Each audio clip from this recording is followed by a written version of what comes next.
Friends, Rajendra Prasad గారు కొన్ని ఈవెంట్స్‌లో, కొన్ని ప్రీ రిలీజ్ ఈవెంట్స్‌లో కూడా చాలా చాకచక్యంగా, సరదాగా, ఆనందంగా మాట్లాడుతుంటే కొంతమంది దాన్ని తీసుకొని తప్పుగా మాట్లాడుతున్నారు. అది సరదా కాదు. కొంచెం బూతులు గానీ, లేదనుకుంటే తప్పుగా మాట్లాడి ప్రజలందరికీ కూడా నిరాశ కలిగించేటట్టు మాట్లాడుతున్నారు మీరు.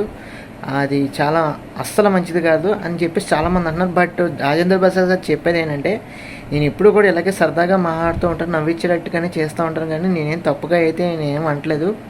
సో మీరే తప్పుగా తీసుకుంటున్నారని చెప్పేసి ఆయన అయితే అనడం జరిగింది. సో ఎన్ని వీరియస్గా చూసుకున్నా కానీ రాజేంద్ర ప్రసాద్ గారి ఇంట్లో కూడా కొన్ని సంఘటనలు అయితే జరిగినాయి కదా.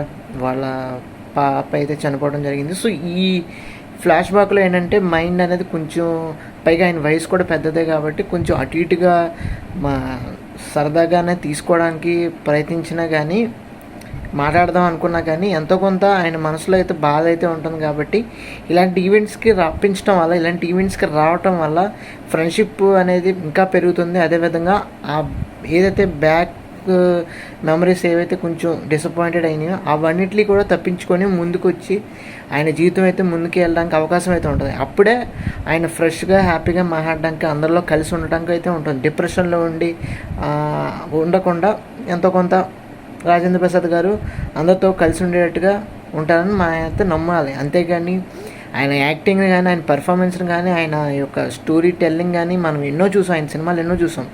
ఆయన ఎప్పుడూ కూడా తప్పుగా అయితే ప్రవర్తించలేదు కదా. సో ఆయన ఫిలిమోగ్రఫీ మనకు తెలుసు. సో డెఫినెట్గా ఆయన మళ్ళీ ఇంకొకసారి కంబ్యాక్ ఇవ్వాలని మనస్ఫూర్తిగా అయితే కోరుకుందాం. అంతేగాని ఆయన మాటల్లో సీరియస్గా తీసుకొని దొరికిందే ఛాన్స్ అని చెప్పేసి నెగిటివ్ ట్రోలింగ్ అయితే చేయొద్దు. సో అంత మంచి చెప్పేది ఏం లేదు. ఎందుకంటే వాళ్ళందరూ కూడా లెజెండరీ పీపుల్ని కూడా మనం చాలా తక్కువగా చేసి మాట్లాడటం అనేది మన విజ్ఞప్తికి వదిలేయాలి. అది సో అది మనం అర్థం చేసుకోవాల్సిందే. మంచిని పోర్ట్రే చేయడానికి అయితే ప్రయత్నించండి, అంత మంచి ఇంకేం లేదు. సో ఇది ఫ్రెండ్స్, వాళ్ళకి అప్డేట్ అయితే మీ నచ్చారు. తప్పకుండా మన ఛానల్కి సబ్స్క్రైబ్ చేసుకోండి.